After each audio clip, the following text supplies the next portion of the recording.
mes premiers mots seront pour remercier toute l'équipe du musée de Meaux, en mon nom personnel et au nom de François Cochet, pour nous avoir fait confiance et avoir eu l'idée de cette université d'été. J'espère que vous en ressortirez avec la conviction d'avoir appris quelque chose, réfléchi à quelque chose. C'est notre but.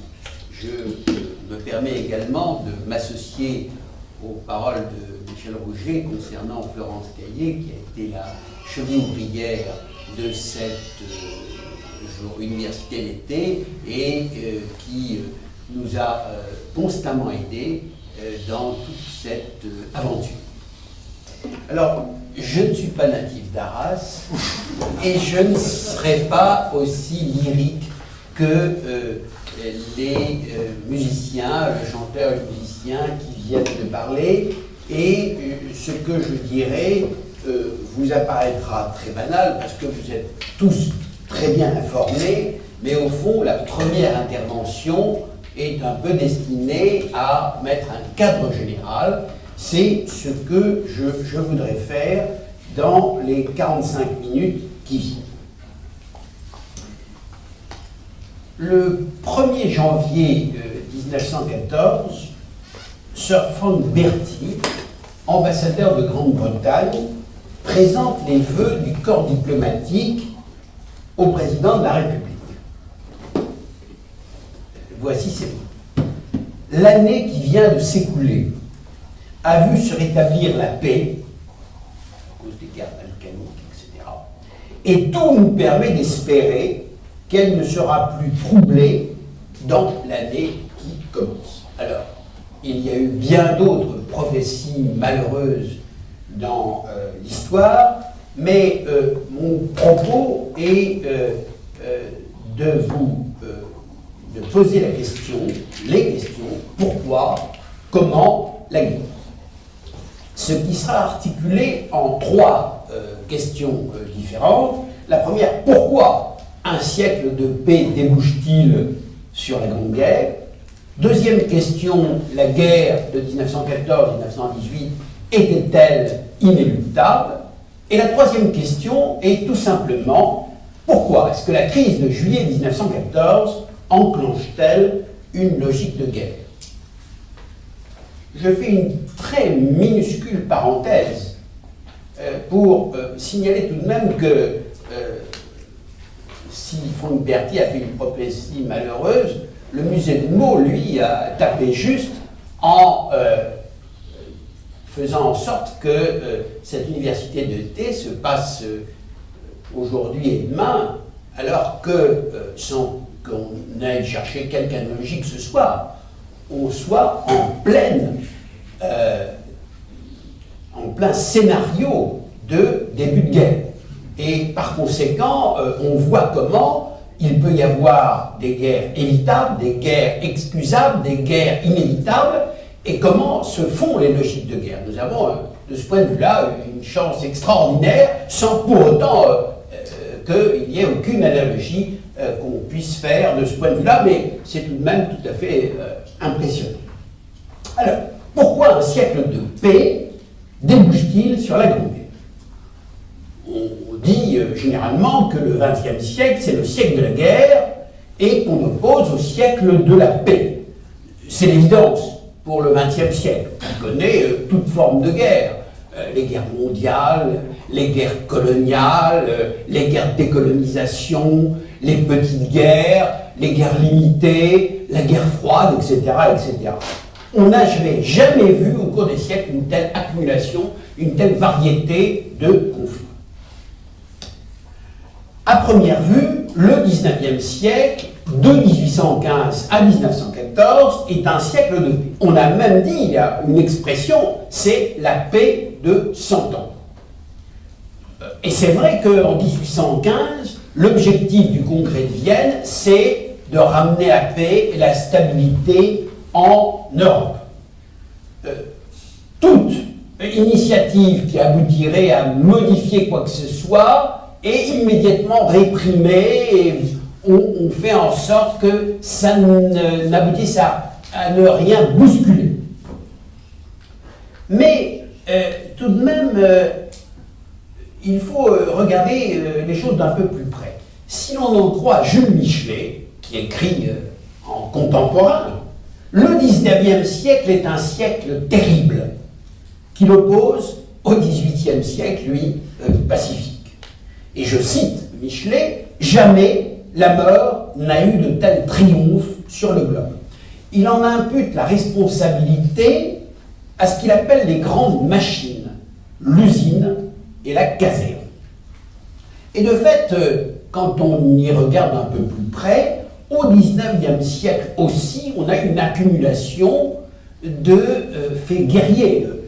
Les révolutions de 1830 et 1848 qui déchaînent des guerres. À partir de 1859, l'Europe connaît une série de bouleversements qui préparent d'une certaine façon la Première Guerre mondiale. Les conflits se multiplient et en particulier à l'initiative ou plutôt sur le système, sur la méthode, sur le scénario de la question nationale, qui va peu à peu changer la face du continent européen. Unité italienne, unité allemande, d'une certaine façon, ces guerres de l'unité italienne et l'unité allemande sont à l'origine de la Grande Guerre. Et là, on a quelque chose qui est concret, c'est un vrai contentieux territorial qui tourne autour du Rhin. Le chanteur, les musiciens l'ont bien dit, et il faut se rendre compte combien, et nous sommes entre historiens et par conséquent nous avons d'une part des convictions et d'autre part nous les expérimentons chaque jour, combien le poids de l'histoire est important. Au fond, ce qui va ressurgir au XIXe siècle et en 1914, c'est quelque chose de très ancien, c'est quelque chose qui est né au Moyen-Âge, c'est quelque chose qui a ressurgi au XVIIe siècle, c'est quelque chose qui a ressurgi pendant les guerres de la Révolution et de l'Empire, c'est l'idée des frontières naturelles, le Rhin. Voilà ce que nos chanteurs nous ont rappelé. Les chansons le disent bien, la garde au Rhin. La garde au Rhin, elle est écrite en 1840, pendant le ministère Thiers, à un moment où il y a un accès de nationalisme en France, où on revendique la rive gauche du Rhin, et il y a une réaction en Rhénanie contre les tentatives d'expansion de la France, avec une mobilisation des intellectuels des deux côtés du Rhin, et en particulier cet affreux poème de Musset, dont il a été question, Le Rhin allemand, qui est un poème extraordinairement mordant et revanchard, mais nous avons également le poème qui est Strasbourg, ô Strasbourg, qui est une chanson plus vieille encore que la garde au Rhin, puisqu'elle remonte à 1771 et qu'elle a été reprise et adaptée pour toutes sortes de contentieux territoriaux, y compris le contentieux territorial entre l'Allemagne et le Danemark à propos du Schleswig. Mais il faut savoir que cette chanson, Strasbourg, a été reprise dans les collèges prussiens juste avant la Grande Guerre. Du côté français, vous avez entendu, avec la conviction qui s'imposait, vous n'aurez pas l'Alsace et la Lorraine, suite à la guerre de 1870-71, qui est l'expression la plus claire du revanchisme. Revanche d'ailleurs reportée à l'avenir, puisque tout est au futur. Ah, jusqu'au jour où, drapeau tricolore, tu flotteras sur nos murs exilés, etc. Il y a l'idée du grand jour, du moment où il y aura cette revanche. C'est exactement la même chose pour le Clairon de Paul Déroulède, poème qui date de 1875. Et comme vous le savez, ce poème, qui fait partie d'un ensemble de poèmes de Paul Déroulède mis en chanson, les Chants du soldat, ont eu un succès extraordinaire puisque ça s'est vendu à plus de 100 000 exemplaires. Je vous invite, je n'ai pas le temps de le faire, mais je vous invite à regarder de plus près le texte du Clairon de Paul Déroulède, parce que dans son air un peu curieux, il y a d'une part quelque chose qui est assez rare. D'une part, l'ennemi est clairement désigné, à la fin du premier strophe, le Prussien des Attends, et d'autre part, c'est une vraie petite scène de tragédie qui se finit par la mort du Clairon. Si les mouvements nationaux et territoriaux et contentieux territoriaux ont pris tellement d'importance et ont réussi à constituer des États, l'Allemagne et l'Italie, d'autres ont été plus difficiles à aboutir. C'est le cas en particulier en Europe centrale et dans les Balkans, qui ont concerné en particulier l'Autriche-Hongrie et l'Empire ottoman. Et au fond, ce qui est en cause dans cette deuxième moitié du XIXe siècle et au début du XXe, c'est l'effondrement de deux grands empires, en particulier de l'Empire ottoman.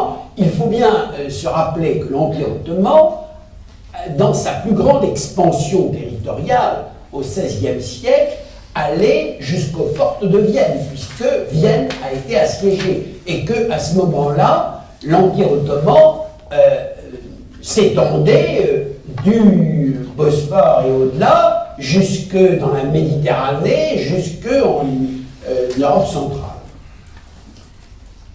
C'est le long déclin de cet Empire ottoman qui constitue la question d'Orient, ce qui ne signifie pas nécessairement, et c'est un peu délicat à comprendre, un peu difficile à comprendre parfois, que les grandes puissances ne sont pas toujours impatientes de voir s'effondrer l'Empire ottoman. À certains moments, quand un État semble prendre le pas de façon trop importante sur l'Empire ottoman, il y a au contraire une espèce de défense, dans la mesure où, là encore, on sait que l'Empire ottoman, les empires, constituent une zone de stabilité en Europe. Il n'empêche que l'effondrement se fait sur tout un siècle, indépendance de la Grèce, autonomie puis indépendance de la Serbie en 1878, et en particulier, et on est en train de cerner l'objet principal, en ce qui concerne la Bosnie-Herzégovine, elle reste, à la suite du congrès de Berlin 1878, sous la suzeraineté théorique de l'Empire ottoman, mais l'administration en est déléguée à l'Autriche. La Serbie est alors débarrassée de la tutelle ottomane et elle ne va avoir qu'une idée, c'est d'attirer à elle les populations slaves et en réaction, l'Autriche-Hongrie, qui voit se multiplier les mouvements centrifuges dans son empire, va avoir une réaction très, très grave pour la suite des événements. En 1908, l'Autriche-Hongrie va annexer la Bosnie-Herzégovine. Je rappelle, la Bosnie n'était pas... devait être simplement administrée par l'Autriche-Hongrie, là elle est annexée. Et c'est sûr que non seulement l'Empire ottoman devient une espèce de peau de chagrin en Europe, mais également en Méditerranée. C'est le cas de l'Algérie de 1830 à 1848, qui passe sous la tutelle française, de même la Tunisie, à partir des années 1880, la Tripolitaine et le Dodécanèse sont conquises par l'Italie, et donc Tout cela montre que la période du XIXe siècle est une période de guerre, mais période de guerre en Europe, mais pas seulement en Europe, puisque, vous le savez bien, ça correspond aussi à une période d'expansion coloniale et qui s'accompagne de vraies guerres de conquête en Afrique et en Asie, d'une part contre les populations autochtones et même en particulier entre les puissances européennes, qui sont autant de menaces pour la paix.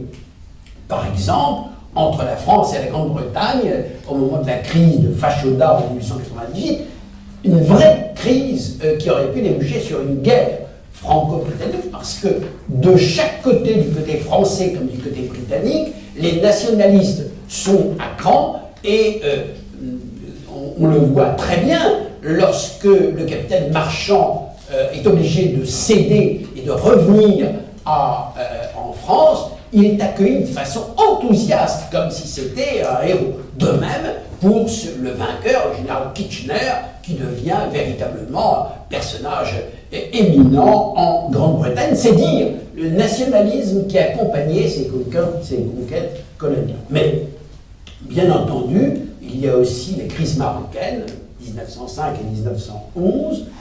Bref, si, depuis 1871, règne d'une certaine façon la Pax Germanica en Europe, l'équilibre européen se fracture et la question à laquelle que je posais, pourquoi un siècle de paix débouche-t-il sur la Grande Guerre? En réalité, tout le XIXe siècle est un prélude à la Grande Guerre, à la fois par les conflits qui s'accumulent, par les contentieux qui se multiplient, l'industrialisation qui permet aux faits guerriers d'être plus redoutables et plus meurtriers. Mais pour autant, la guerre de 14 était-elle inéluctable? Il y a une évidence, c'est qu'en 1914, la situation de l'Europe est éminemment belligère.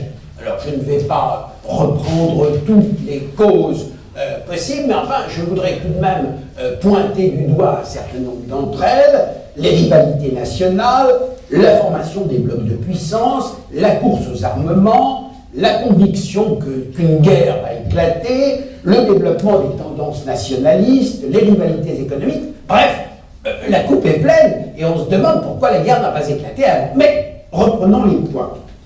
Les rivalités nationales, rivalité franco-allemande, ça n'est pas une découverte. La rivalité anglo-allemande,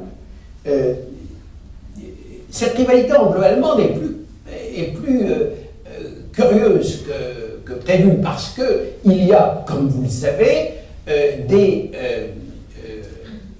parentés très proches entre les familles régnantes en Grande-Bretagne d'un côté, en Allemagne de l'autre. Et par conséquent, des gens qui se fréquentent, qui se voient, qui s'écrivent, qui ont des contacts extrêmement fréquents. Mais Guillaume II d'un côté et l'amiral Tirpitz de l'autre se lancent dans une grande politique navale, et cela va amener à toute une série de contentieux. D'abord, la Grande-Bretagne se sent menacée par l'expansion économique de l'Allemagne. Et regardez un peu ce qu'écrit Paul Valéry, qui est à Londres au début du siècle, du XXe siècle, et qui fait un article sur Made in Germany, un peu ce que nous éprouvons avec Made in China. Tout vient d'Allemagne, et c'est extraordinaire. Et il dit attention, il faut arrêter cela. Il y a le problème de l'expansion navale, et on voit là combien les intellectuels ont un rôle. Rudyard Kipling fait un poème en disant: mais si on continue, la Grande-Bretagne ne pourra plus s'alimenter, parce que l'Allemagne va nous affamer, tellement elle sera dominante sur les mondes. Rivalité entre l'Autriche et la Russie. C'est la crise de 1908-1909, à propos de la Bosnie-Herzégovine. À ce moment-là, annexion, comme je vous l'ai dit, de la Bosnie par l'Autriche-Hongrie, La Russie devrait intervenir pour soutenir la Serbie, elle ne le fait pas, pour des raisons que j'expliquerai dans un instant, et par conséquent la reculade russe est d'autant plus importante à comprendre que il ne pourra pas y avoir une nouvelle reculade russe la fois suivante. Formation des blocs de puissance, je n'insiste pas, la triple alliance, la triple entente, etc. Le point important étant que, quand vous verrez la carte derrière moi, l'Allemagne a la sensation d'être encerclée. D'un côté la Russie, de l'autre côté la France, et l'Autriche-Hongrie a la conscience d'un éclatement. D'une certaine façon, voilà deux raisons importantes pour le déclenchement d'une guerre. Troisièmement, la course aux armements. Alors, la course aux armements, merci beaucoup. La course aux armements, c'est assez net de ce point de vue-là, en effet. La course aux armements qui s'accélère dans les années qui précèdent 1914. Les arrangements militaires qui se multiplient. Il y a les blocs, mais il y a aussi, par exemple, la France et la Grande-Bretagne qui prévoient que la France aura plutôt son rôle en Méditerranée, la marine britannique dans la Manche et dans l'océan Atlantique. Arrangement entre la France et la Russie. Aide financière importante de la France à la Russie, les fameux emprunts russes. À quoi ça sert? Ça sert à l'expansion économique de la Russie, qui est extraordinaire, c'est le Far East à la fin du 19e et au début du 20e siècle, mais c'est aussi pour l'expansion des chemins de fer russes qui vont pouvoir amener les troupes russes vers la frontière de l'Allemagne.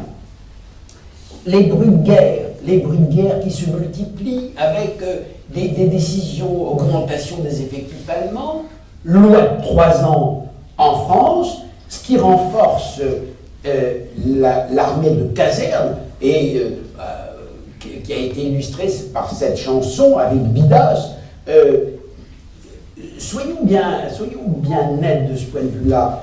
Armée de caserne, oui, mais c'est vraiment une caricature gentillette, hein, du fantassin de base, un peu niais, c'est du comique troupier. Ce n'est pas du tout nationaliste ni revanchard, c'est l'armée de caserne, tout simplement, qui se balade et qui est cependant, elle est de 1913. Hein. Quatrième point, l'idée d'une guerre inévitable. Il y a en effet des mots qui sont prononcés par Guillaume II, disant, par exemple au Conseil de guerre du 8 décembre 1912, la guerre est inévitable. En 1913, il reprend cela en disant « et puis le plus tôt sera le mieux ». Pourquoi le plus tôt sera le mieux? Précisément parce que la Russie n'est pas prête.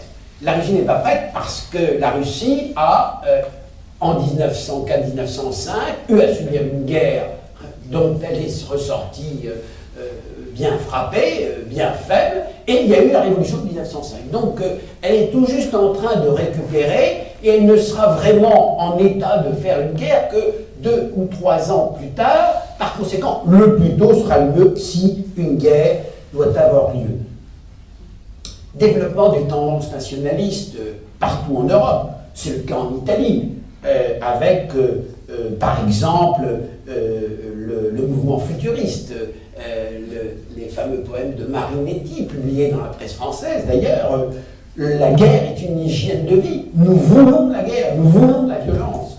En Allemagne, avec le pan-germanisme qui se répand et qui a vraiment deux buts en fait. D'une part, faire en sorte que l'Allemagne règne sur le Méditerranée et l'Europe centrale, et d'autre part, qu'elle ait enfin l'économie auquel elle a droit. En France, bien entendu, on connaît l'enquête d'Agathon sur les jeunes gens d'aujourd'hui, qui montre combien les jeunes gens de 1913 refusent la décadence, ont le goût de l'action, et cela correspond à une espèce de renouveau catholique, un anti-intellectualisme illustré par Bergson, Sicari, l'appel aux armes, etc. Et il en sera question dans les manuels scolaires. Le petit Lavis, qui est tellement répandu en France, explique que défendre la patrie est essentiel parce que si la guerre n'est pas probable, elle est possible. Rivalités économiques.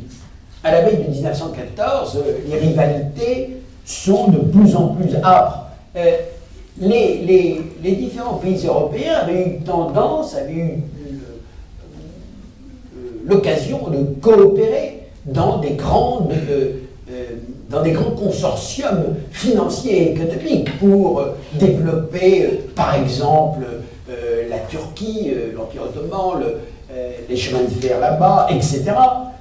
Mais il se répand à partir de 1911 une peur, je l'ai dit à propos de l'Allemagne, une peur de l'Allemagne dynamique, puissante, menaçante. Du côté allemand également, les milieux économiques allemands réagissent en exigeant que leurs intérêts soient mieux défendus par le gouvernement. Et la question qui est posée, qui a fait l'objet de nombre de travaux, d'écrits, de thèses, etc., le capitalisme a-t-il entraîné le choc des impérialismes et la guerre? C'est en particulier la thèse de Lénine. En réalité, on peut dire que si les facteurs économiques ont contribué à alourdir l'atmosphère en Europe, ces facteurs ne peuvent être tenus pour responsables de la guerre. Donc la coupe est pleine, tout est prêt pour une conflagration. Mais, en effet, que l'Europe de 1914 affronte une situation belligène, c'est tout à fait évident d'après tout ce que j'ai dit, ce que je n'ai pas dit et que vous connaissez parfaitement. Les causes de conflit ne manquaient pas. Mais, au fond, pourquoi est-ce que la guerre éclate en 1914? Elle aurait pu éclater aussi bien lors des crises précédentes, en 1898, en 1877 auparavant, en 1905, en 1911, en 1912. Et la guerre n'a pas éclaté. C'est que les facteurs de paix étaient aussi puissants que les facteurs de guerre. Alors, bien entendu, on peut en faire également un panorama, mais ça serait trop long. Je vais en choisir un certain nombre. L'Alsace-Lorraine, dont il a été souvent question. C'est vrai que dans les années qui précèdent, on voit de nouveau les albums de Hansi qui ont un très grand succès, et de ce point de vue-là, regardez-les, c'est extraordinaire de voir combien il y a cette espèce de haine du Prussien avec cet humour de Hansi, etc. L'accident de Saverne, etc. Bien.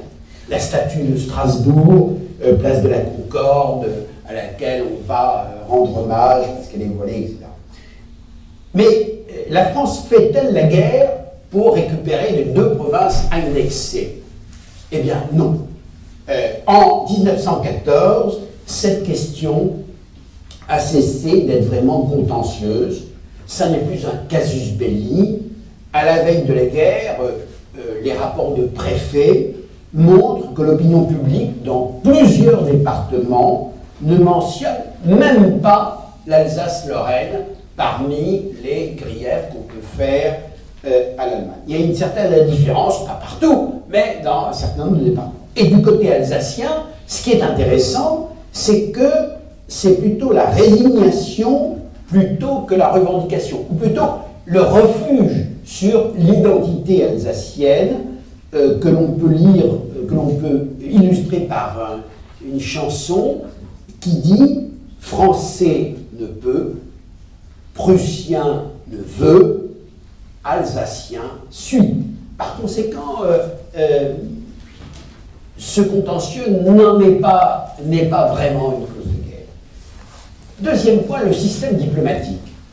le système diplomatique européen a très bien fonctionné pour éviter que les crises ne dégénèrent en guerre. Il y a eu toute une série de négociations diplomatiques au cours des crises précédentes. C'est vraiment le grand moment des ambassadeurs, du grand rôle des ambassadeurs et des ministres des Affaires étrangères, qui n'hésitent pas à payer de leur personne pour essayer de résoudre la question, et en particulier, on le voit au moment de la crise de Fashoda, où le ministre des Affaires étrangères, Del Cassé, qui était tellement convaincu de sa bonne foi, eh bien, va être obligé de rétropédaler, de revenir sur ce qu'il a dit. Et c'est vrai que à plusieurs reprises, les ambassadeurs et les ministres des Affaires étrangères résolvent un certain nombre de questions. Et il faut noter, mais j'y reviendrai, le rôle pacificateur de la Grande-Bretagne. Autre facteur de paix, la multiplication d'initiatives pacifistes avec l'idée d'établir la paix par le droit. Verdiana Grossi vous en parlera longuement, c'est sa spécialité, mais c'est vrai que se développe à la fin du XIXe siècle et au début du XXe siècle toute une série de modes de résolution des conflits avec l'idée que s'il y a un conflit, c'est fait pour être arbitré, c'est fait pour être réglé. Il faut un arbitrage obligatoire. Et tout cela doit être pris dans un contexte où on crée le prix Nobel de la paix, décerné pour la première fois en 1901. Et au fond, l'idée de la conviction parmi les gens qu'une guerre est impossible. Une guerre est impossible parce que, à la fin du XIXe siècle, au début du XXe siècle, c'est le grand moment de ce qu'on appelle les conventions et les unions. C'est-à-dire qu'on est obligé, parce que le monde se mondialise déjà, l'Europe se mondialise, il faut régler les questions de poste et télécommunications, il faut régler les questions de chemin de fer, etc. L'interpénétration est telle qu'on se dit, mais c'est pas possible, on ne peut pas aboutir à une guerre si on est tellement intégré, s'il y a tout ça. Et puis il y a le rôle du mouvement pacifiste international, en particulier de la deuxième internationale. Je n'insisterai pas, Verdiana en parlera peut-être tout à l'heure. La deuxième crise marocaine, je vais prendre cet exemple-là. Cet exemple est intéressant parce que on voit que la France là a pris une initiative dangereuse après la conférence d'Algésiras qui avait essayé de calmer les choses après la crise de 1905. La France prend une initiative, c'est d'occuper militairement la ville de Fès. Et les Allemands vont réagir en envoyant une canonnière à Agadir. Donc on a une crise qui peut réellement dégénérer. Le 4 août 1911, les socialistes français et les socialistes allemands, unis, font une grande manifestation à Paris pour dire non à la guerre. Le journal L'Humanité du côté français, Vorwärts du côté allemand, appelle à l'arbitrage international. En septembre et en octobre, nouvelle manifestation à Paris et à Berlin, où on voit les Français et les Allemands dire non à la guerre. La solution intervient en novembre 1911, et on a l'impression que voilà, ça y est, la solution est trouvée. De même, au moment des guerres balkaniques, c'est-à-dire l'année suivante, des manifestations ont lieu à l'initiative de la Deuxième Internationale. Manifestement, Français et Allemands ne veulent pas mourir pour les Balkans. Et l'idée, c'est que les travailleurs des deux pays ne se feront pas la guerre. Il y a un véritable enthousiasme des socialistes qui ont la conviction que la guerre est devenue impossible, et leur idée, c'est « nous sommes les gardiens de la paix ». Autre aspect dans ces facteurs de paix, l'ambiguïté dans la psychologie des dirigeants. On a souvent mis en cause les dirigeants et les tendances militaristes et bellicistes des Habsbourg, des Hohenzollern et des Romanov, en les opposant à la psychologie des dirigeants des pays démocratiques, Grande-Bretagne et France. Et c'est vrai que Guillaume II, on a souvent rapporté ses écarts verbaux, il félicite les Bourgs de leur victoire contre les Britanniques, il se proclame le protecteur de l'islam contre la France, il défie la France et la Grande-Bretagne en disant que ces pays ne feront jamais la guerre. Bref, c'est un va-t-en-guerre. Mais en même temps, on le sait, il est effrayé par la guerre. Il hésite devant la guerre. Nicolas II, de son côté, c'est un épouvantable dictateur. Il est à l'origine de guerre japonaise, de pogroms, de toute une série d'exécutions, etc.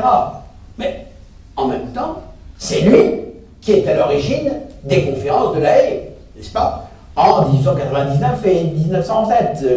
Et au fond, ces conférences de La Haye, comme vous le savez, sont le socle sur lequel tout le XXe siècle s'est fondé en ce qui concerne les questions de désarmement, d'arbitrage et d'interdiction de certains armements. Certes, l'utilisation des armes chimiques a été interdite par une convention de la SDN en 1925, mais déjà, au moment des conférences de La Haye, dont le tsar Nicolas II était l'initiateur, ont interdit l'utilisation de certaines armes et de certains bombardements. Ce qui veut dire que si les causes profondes pouvaient rendre possible la guerre de 1914-1918, d'autres militaient en faveur de la préservation de la paix. À plusieurs reprises, avant 1914, on avait pu éviter la guerre. Et une guerre ajournée, c'est bien souvent une guerre épargnée. La guerre était-elle inéluctable? Non. Et d'ailleurs, en janvier 1914, pour la première fois, le président Poincaré se rend à dîner à l'ambassade d'Allemagne parce que des intérêts français et allemands se sont remis d'accord pour exploiter certains tronçons du Val d'Allemagne. En mai 1914, la gauche française gagne les élections législatives et c'est un échec au militarisme puisque les Français ont voté pour les opposants à la loi de 3 ans. Alors, on peut se demander pourquoi la guerre? Pourquoi est-ce qu'elle va éclater? Parce que du possible, on est passé à la réalité. Il a fallu l'événement de Sarajevo et l'enchaînement tragique du mois de juillet 1914.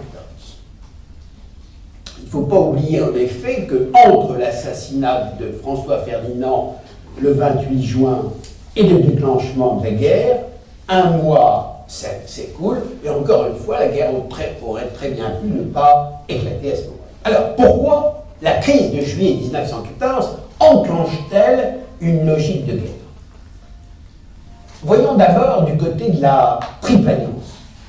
Vienne entend se servir du prétexte fourni par l'attentat de Sarajevo pour briser le mouvement des nationalités qui risque de faire éclater l'Autriche-Hongrie.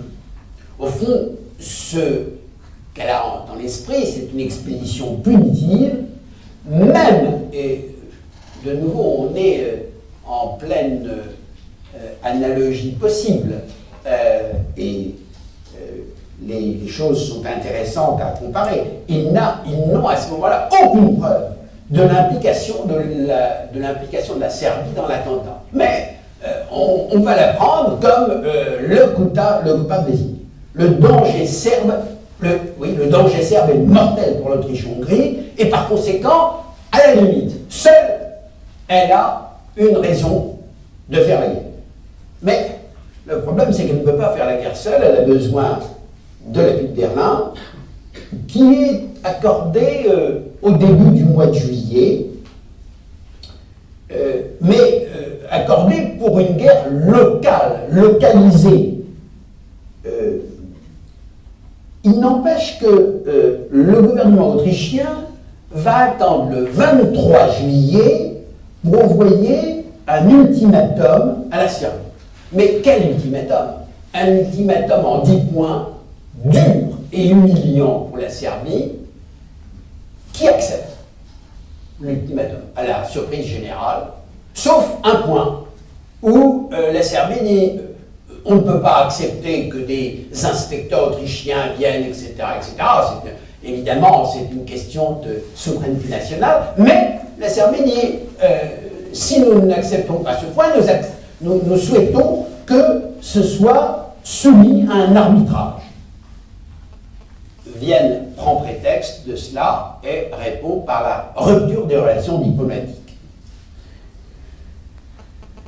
Des tentatives de médiation de la Grande-Bretagne ont lieu du 24 au 28 juillet. Elles sont plutôt sabotées par Berlin, car l'état-major allemand pense que l'occasion est favorable.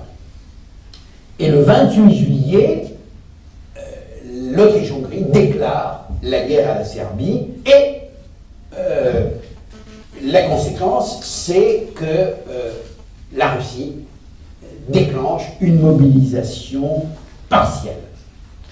À partir de la mobilisation russe, Berlin accepte la guerre générale et le 31 juillet, Berlin adresse un double ultimatum, d'une part à la Russie, d'autre part à la France, en particulier en demandant que les plateformes de tous les Verdun soient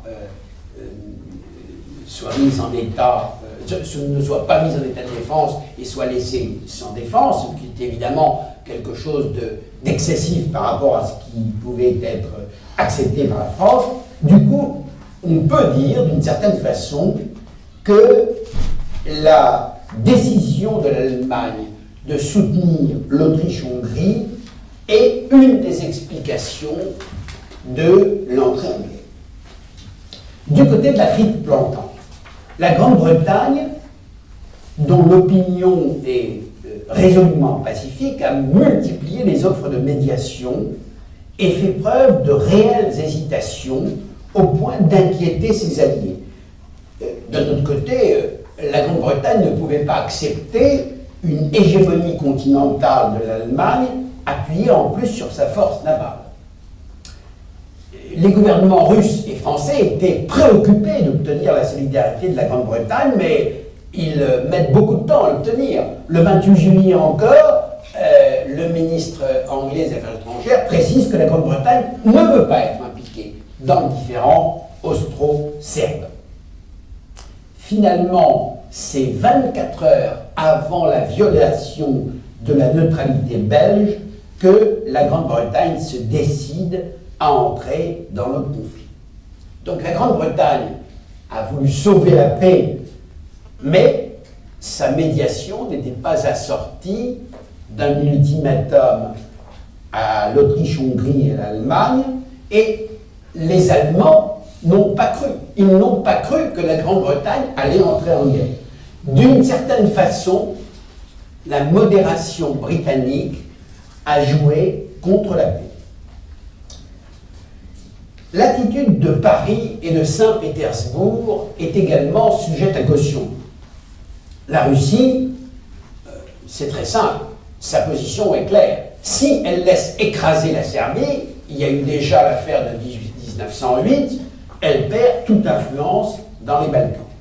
Et lorsque l'Autriche-Hongrie rompt les relations diplomatiques avec la Serbie et bombarde Belgrade, cela déclenche la décision russe de mobiliser le 29 juillet mobilisation partielle, suivie le lendemain par une mobilisation totale. En ce qui concerne la France, les Balkans ne sont pas une région vitale pour elle. Mais en revanche, l'alliance russe, elle, est capitale. Et justement, cela a fait couler beaucoup d'encre, Poincaré et Viviani sont en visite en Russie du 20 au 23 juillet. Alors évidemment, on a beaucoup glosé sur ce voyage en disant, bah, vous voyez, ils ont été mettre les choses au point avec les Russes. Est-ce qu'il y a eu vraiment conspiration? Non. D'abord parce que il y avait un pourrissement de la crise et le retour de Poincaré et Viviani, tout de même les deux chefs de l'exécutif absents pendant une période aussi longue, le voyage se fait en bateau, je vous le répète, et le retour devait se faire avec un certain nombre d'escales, il devait rentrer uniquement le 31 à Paris. Non. D'ailleurs, je signale que Guillaume II, de son côté, était en croisière également à ce moment-là, il était en bateau, et même s'il ne pouvait pas supporter les voyages en bateau, il était en bateau à ce moment-là. Tout cela prouve qu'il n'y avait aucune préméditation. À Saint-Pétersbourg, Poincaré et Viviani ont réaffirmé leur souci de la paix générale et leurs obligations, y compris en allant jusqu'à la guerre. Pour cette raison, il y a un flottement de la politique française. Ça serait étonnant que ça soit étonnant, puisque ça serait étonnant qu'il n'en soit autrement, puisque entre le 23 et le 30, le 29, les deux chefs de l'exécutif sont absents. Les Français recommandent aux Russes de ne pas mobiliser de façon en totalité, mais c'est trop tard. Impossible à Paris de ne pas soutenir son allié russe, mais la mobilisation russe donne à Berlin la possibilité de rejeter sur Saint-Pétersbourg la responsabilité de la guerre. Alors, c'est vrai que le gouvernement français n'a pas su ou pas voulu freiner les initiatives russes pour conserver l'alliance russe, que les conseils de modération donnés à Saint-Pétersbourg ont été beaucoup moins énergiques que ceux de Londres, et c'est ainsi que les origines de la Première Guerre mondiale sont bien difficiles à déterminer. Si vous pensiez que j'allais vous donner la clé de l'énigme dans mon intervention, vous allez être tout à fait déçus. Aucune puissance n'a voulu expressément la guerre, mais aucune, sauf la Grande-Bretagne, n'a fait le nécessaire pour maintenir la paix. La vraie question, au fond, c'était, est-ce que c'est une guerre localisée ou une guerre générale?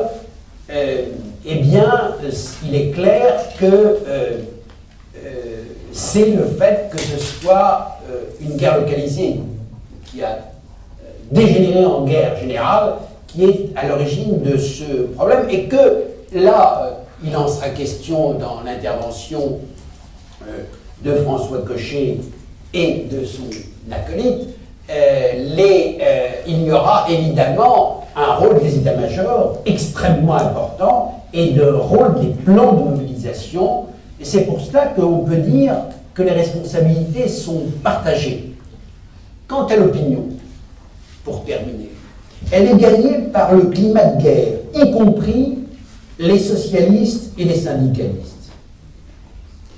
Et il se développe dans les journées de juillet 1914 un certain nombre de fausses nouvelles, d'idées qu'il y a des espions, et au fond la conviction qu'on peut toujours arrêter les choses, mais que au fur et à mesure l'enchaînement des événements échappe aux responsables.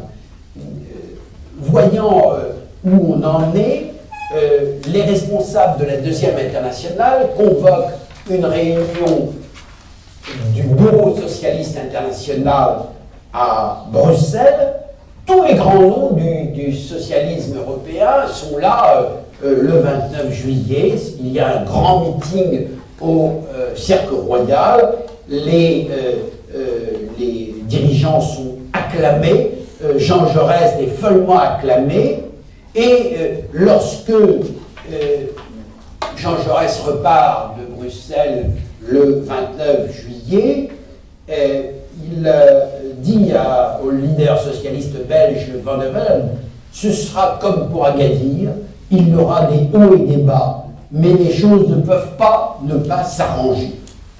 Et pour bien montrer qu'il est absolument confiant, qu'il n'est pas vraiment inquiet à ce moment-là sur le déclenchement de la guerre, eh bien, au lieu de rentrer à Paris précipitamment, il va voir au musée des Beaux-Arts de Bruxelles, il va revoir les primitifs flamands.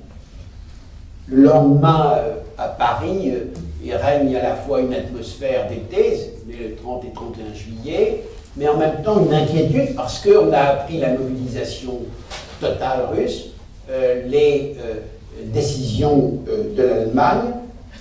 Jean Jaurès écrit un éditorial dans l'Humanité, et cet éditorial paraît le matin, le soir, le 31, il se retrouve avec les membres du journal L'Humanité, après avoir écrit de nouveau un éditorial qui devait paraître le lendemain.